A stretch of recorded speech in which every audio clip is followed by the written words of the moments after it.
ప్రభును రక్షకుడైన యేసు ప్రభు నామములో అందరికి వందనములు చెల్లిస్తున్నాను. అందరు క్షేమంగా ఉన్నారా? మీ అందరి క్షేమం కొరకు ప్రార్థిస్తున్నాము. మీకున్న అనారోగ్యాల కొరకు ప్రార్థిస్తున్నాము. దేవుడు తప్పక సహాయం చేస్తాడు. ఎలాంటి రోగమైన ఒకవేళ డాక్టర్లు బాగు చేయలేకపోవచ్చు, కానీ దేవునికి అసాధ్యం కావచ్చు. ఈ లోకంలో ఎన్నో అవమానాలు, బాధలు, కష్టాలు పడ్డామమ్మ. మాకు న్యాయం జరగట్లేదు, దేవుడు కరుణించలేదని ఎంతోమంది ఫోన్లు చేసి అడుగుతున్నారు. పర్వాలేదు, దేవుడు ఆలస్యం చేసిన నీకు ఒక గొప్ప కార్యం చేసేటందుకే ఆయన నీ కార్యం ఆలస్యం చేస్తున్నాడని గ్రహించుకోవాలి. ఇంకా కూడా కొంతమంది అడుగుచున్నారు, ప్రార్థన చేస్తున్నప్పుడు మేము ఎక్కువసేపు ప్రార్థన చేయలేని ప్రార్థనలో కూర్చుంటున్నాం అమ్మగారు, కానీ కూర్చున్నప్పటి నుంచి ఎక్కువసేపు ప్రార్థన చేయలేకపోతున్నాం, ఆమెను చెప్పాలనిపిస్తుంది అని అంటున్నారు. కానీ ప్రియులారా, మీకు ఎక్కువసేపు కూర్చోలేకపోతున్నాము అంటే అది సాతాను అడ్డగిస్తుందని మీరు అనుకోలే. దేవుడు మీ దగ్గరికి వస్తున్నప్పుడు సాతాను దేవుణ్ణి రానివ్వకుండా అడ్డుపరుస్తున్నందువల్లే మీకు ప్రార్థన కొనసాగలేకపోతుంది. కనుక మీరు అది అర్థం చేసుకుని ప్రభువులో ఉండండి, దేవునితో పోరాడండి. ఎలాంటి కష్టమైన ఎలాంటి బాధనైనా తీర్చగల దేవుడు. ఒకవేళ ఒకవైపు నీకు దారి మూసివేసిన ఇంకొక దారి తప్పకుండా దేవుడు చూపించడానికి ఆయన ఇష్టపడి ఉన్నాడు. నీ ఏడుపు మొత్తం కూడా ఒక కన్నీటి బొట్టిలలో, ఆ కన్నీటి బొట్లని కూడా ఒక కవిలలో దాచి ఉంచాడు. కనుక వాటికి సమాధానం ఇచ్చడానికి ఆయన సిద్ధపడి ఉన్నాడు. ప్రియులారా, రోజులాగా ఈరోజు కూడా మన వాక్య భాగంలోకి వద్దాము. దేవుడు మరి ఒక రోజు ఇచ్చినందుకు మనకి వందనాలు, ఆయనకి వందనాలు, కృతజ్ఞతలు. అలాగే ఈ రోజును చూడలేక ఎంతోమంది ఉన్నారు, కానీ మనకైతే అదృష్టం, అవకాశం అన్నీ ఇచ్చి కూడా ఆయన స్తుతించకుండా, ఆయన ఆరాధించకుండా, ఆయన ధ్యానించకుండా మనం ఆహారం తిన్నా కూడా అది దేవునికి ఇష్టమైన కార్యం కాదు. కనుక ఆయన ప్రతిరోజు కూడా మనం ప్రార్థించుకోవాలా. ఇదిగో ప్రియులారా, ఒకవేళ నేను మీ దగ్గరికి రాలేకపోవచ్చు, ఈ రోజున నా వాక్యం మీరందరూ చూస్తున్నారు కనుక కొంచెం సేపు 10 నిమిషాలు మాత్రమే ఎక్కువ టైం తీసుకొని నేను చక్కగా కూర్చొని వినండి, దైవ దీవెనలు పొందండి. ముందుగా దేవుని స్తుతించుకొని ఆ తర్వాత వాక్య భాగంలోకి వెళ్ళిపోదాం. ఎన్నెన్నో అవమానాలెదురైనను నీ చేయి నన్ను విడిచి పోలేదయా, ఇక్కట్లతో నేను కృంగినను నీ చేయి నన్ను తాకి రేపెనయ్యా, నిజమైన నీ ప్రేమ నిష్కలంకము, నీ విచ్చు హస్తము నిండు ధైర్యము, నిజమైన నీ ప్రేమ నిష్కలంకము, నీ విచ్చు హస్తము నిండు ధైర్యము, వందనం యేసయ్యా, కనుడవు నీవయ్యా, వందనం యేసయ్యా, కనుడవు నీవయ్యా, గతకాలమంతా నీ నీడలోనే దాచావు దేవా, వందనం కృప చూపినావు, కాపాడినావు, ఎలా తీర్చగలను నీ రుణం, పాడనా నీ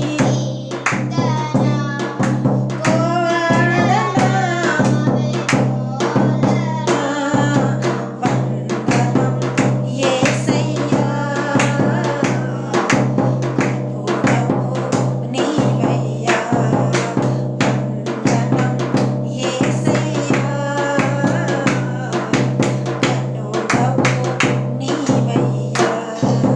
ప్రేమ కలిగిన తండ్రి యేసయ్యా, ఎన్నెన్నో అవమానాలు ఎదురైనా కూడా తండ్రి, మేము చావు వరకు వెళ్ళినా కూడా తండ్రి, అనారోగ్య స్థితిలో ఉన్నప్పుడు జనములతో తండ్రి, ఇహలోక సంబంధమైన మనుషులతో మేము అవమానములు పాలైనప్పుడు కూడా తండ్రి, చావు వరకు వెళ్ళాలనుకున్న మమ్మల్ని బ్రతికించింది నీవేనయ్యా.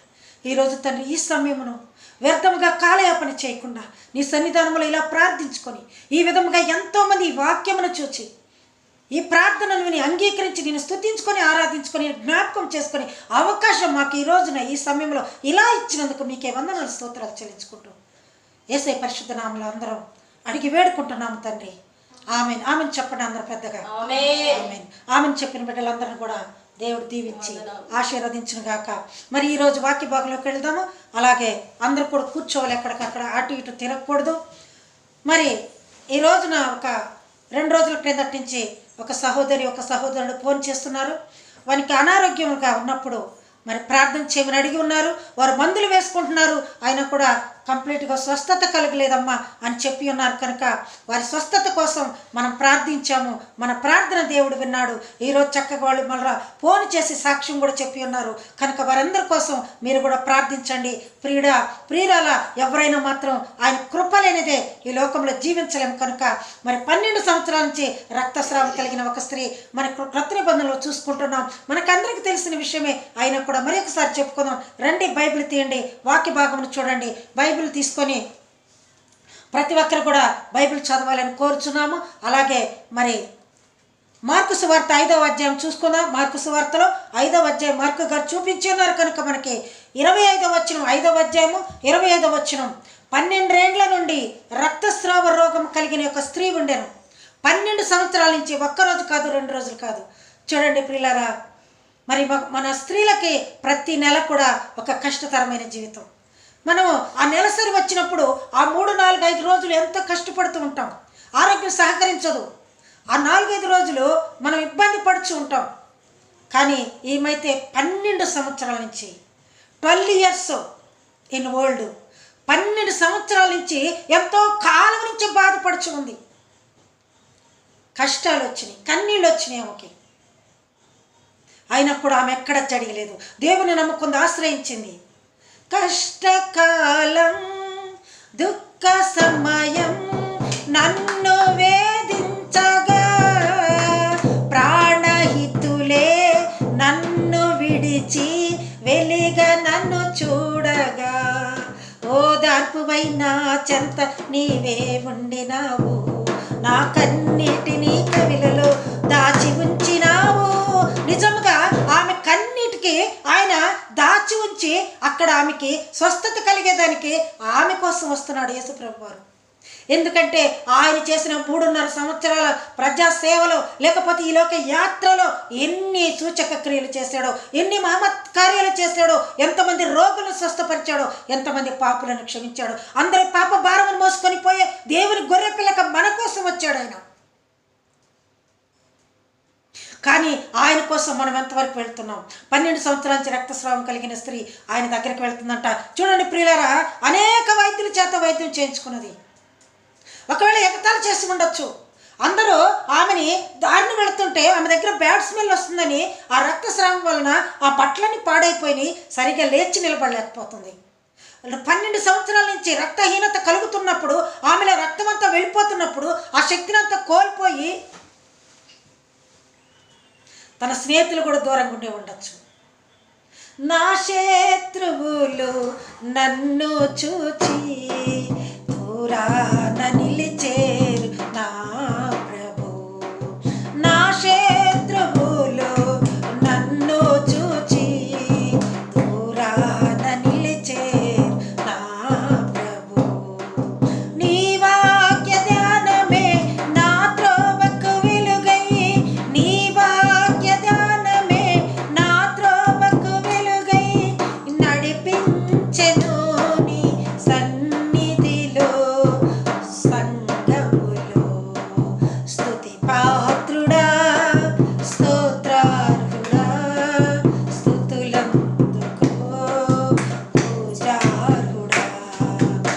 ఆకాశమందు నీవు తప్ప నాకెవరున్నారు నా ప్రభు.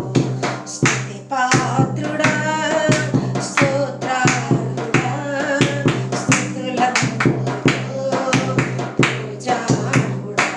చూడండి ప్రియులారా, ఆమె విశ్వసించినది. ఎంతో మంది వైద్యుల చేత ఆ వైద్యం చేయించుకున్నది. ఇంకా మంత్రతంత్రాల దగ్గరికి వెళ్ళినది. ఎన్ని చేసినా కూడా ఆమె రక్తహీనత మానలేదు. రక్తం ఆమెలో నుంచి బొట్టుగా వెళ్ళిపోతూ ఉంది. ఆమె దగ్గర నీచు వాసన వస్తుంది. దగ్గర ఎవ్వరూ నిలబడే పరిస్థితి లేదు. ఎంత అవమానంగా ఫీల్ అయి ఉంటుంది. ఒకవేళ నేను చనిపోతానేమో, ఈ విధంగా చనిపోతే నన్ను లాక్కెళ్ళి ఆ సమాధిలో కూడా ఎవరైనా పెడతారా లేదా అని అనుకొని ఉండవచ్చు. ఎంతో వేదన పడి ఉండొచ్చు. అయితే ఆమె యేసుని గూర్చి విన్నది. ఎవరిని గూర్చి విన్నది? యేసుని గూర్చి విన్నది. వినేదెవరయ్యా? మాట్లాడే దేవుడవు నీవు, మాట్లాడని రాయివి చెట్టువు నీవు కావు,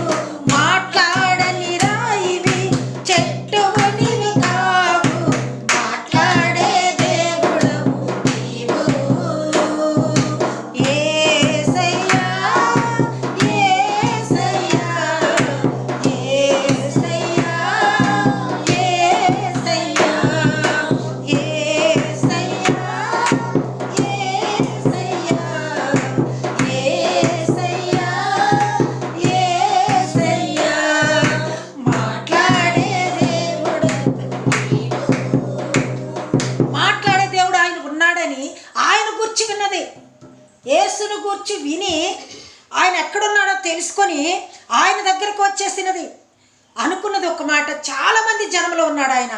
జనసమూహం అంతా ఆయన మీద పడుచు ఉన్నారు. మధ్యలో ఆయన ఎక్కడున్నా కూడా కనపడట్లేదు. కానీ ఆయన దగ్గరికి వెళ్ళాలని నిశ్చయించుకుంది. ఎలా వెళ్ళగలదు? నడవలేదు, కూర్చోలేదు, ఎవరైనా తీసుకెళ్ళలేరు, ఎవరు పట్టుకోలేరు. ఆమెని డోంట్ టచ్. ఎవరు పట్టుకున్నా కూడా వాళ్ళకేదైనా ఆ బ్యాడ్ స్మెల్ అంటుకుంటుందేమోనని అందరు దూరంగా ఉన్నారు. కానీ అలాగే దోగాడుకుంటూ ఆ జనంలో గుండా అందరు తొక్కుతున్నా కూడా వెళ్ళిపోతూ ఉంది. తొక్కేస్తున్నారు, అయినా కూడా వెళ్ళిపోతూ ఉంది. ఎందుకంటే ఆ పరిశుద్ధిని యొక్క వస్త్రము, ఆ పైన వేసుకున్న ఆ చెంగు మాత్రము ముట్టుతా. నేను ఆయనపై కౌగిలించుకోవాల్సిన అవసరం లేదు, ఆయనపై ప్రార్థించాల్సిన అవసరం లేదు. ఆయన పైన విశ్వాసం, ఆయన కట్టుకున్న బట్టలను పట్టుకొని.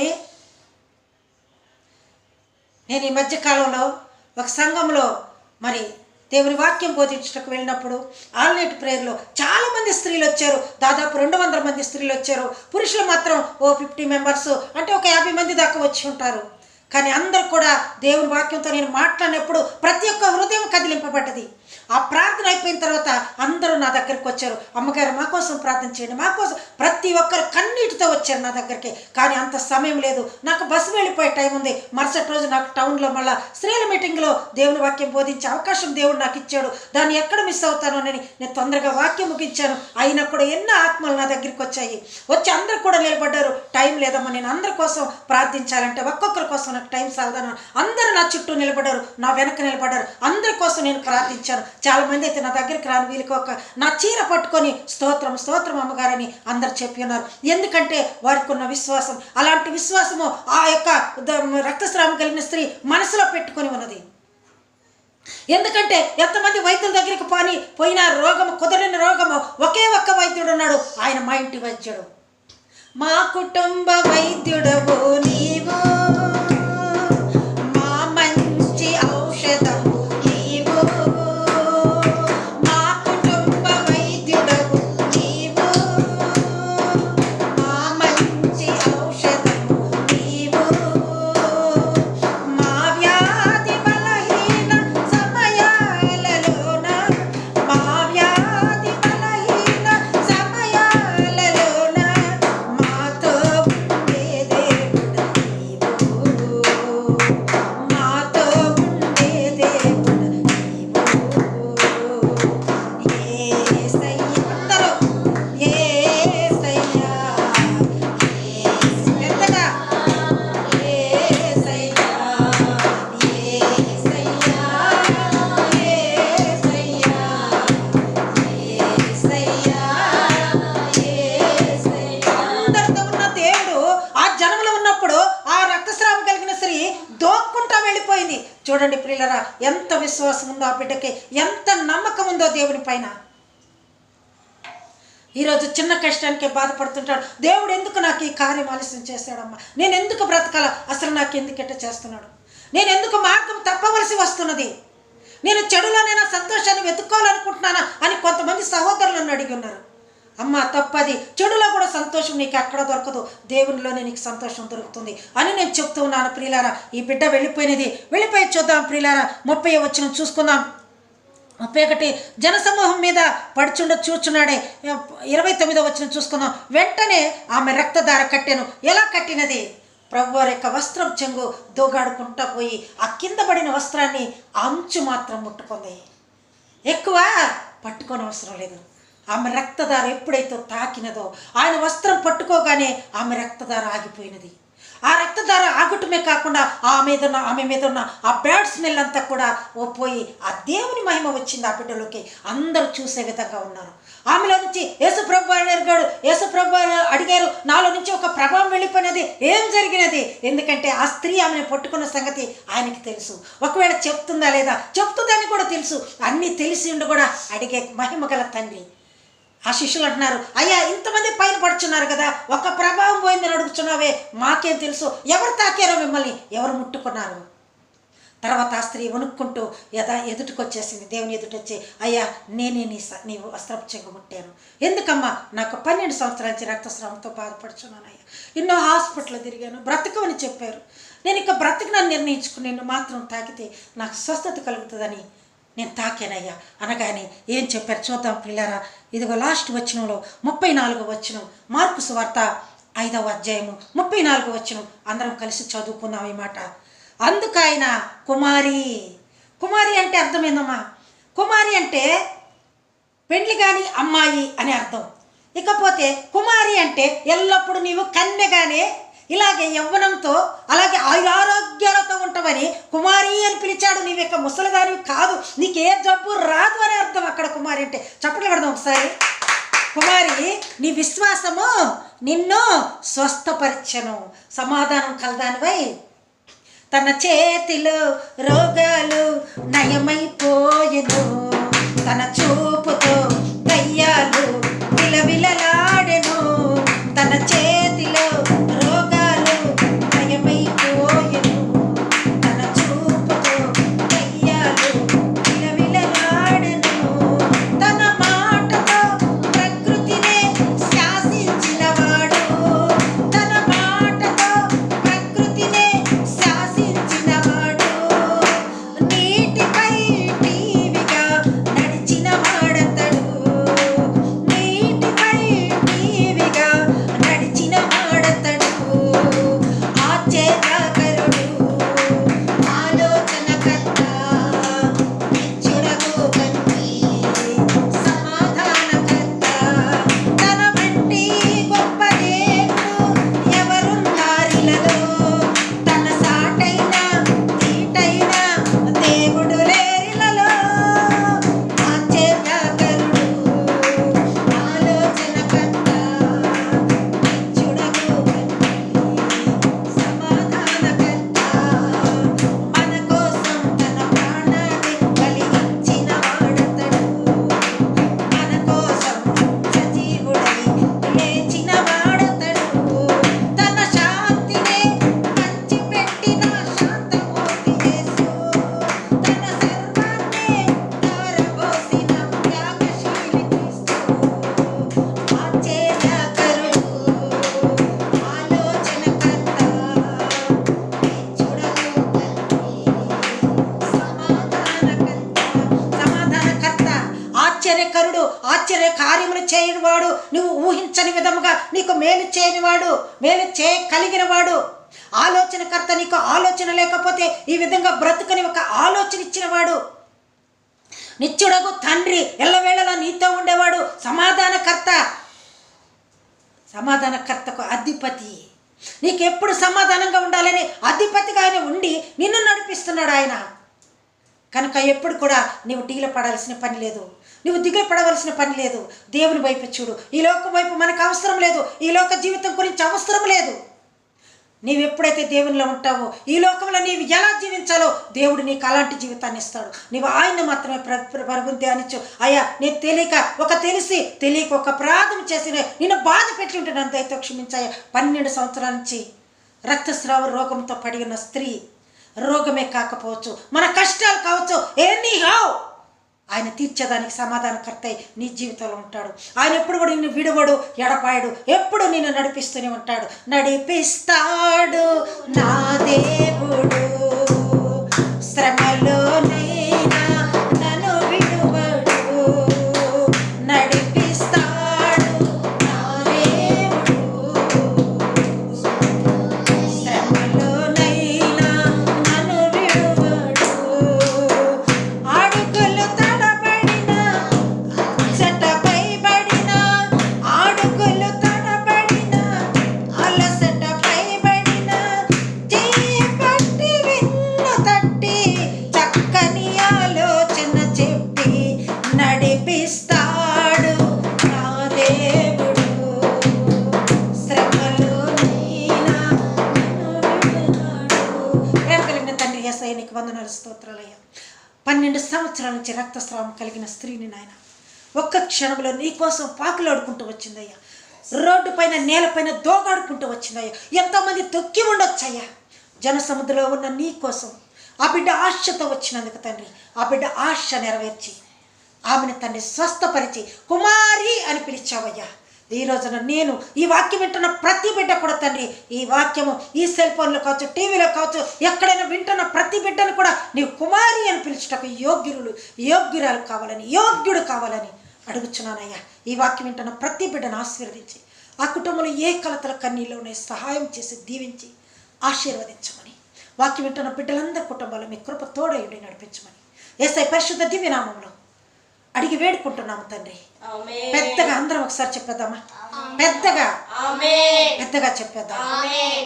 ప్రేమని దేవుని పెట్టలారా, దేవుడు మనకి ఈరోజు ఎంత మంచి వాక్యం ఇచ్చినందుకు ఆయనకి కృతజ్ఞతలు చెల్లించుకుంటూ, వీలైతే మరి ఒక రోజున మరి ఒక వాగ్దానంతో, మరి ఒక దేవుడిచ్చే మనకి మన్నాహారం జీవాహారంతో మరి ఒకసారి కలుసుకుందాం. వింటున్న ప్రతి బిడ్డలు, ఈ వాక్యమైన ప్రతి బిడ్డలను దేవుడు దీవించి ఆశీర్వదించను గాక. అలాగే మిమ్ములను, మీ బిడ్డలను, మీ పెద్దవాళ్ళని, మీరు ఆరోగ్యాలను, పాడి పంటల పశువుల్ని సమస్తం కూడా దేవుడు దీవించి ఆశీర్వదించను గాక. Amen. Thank you very much. God bless you all.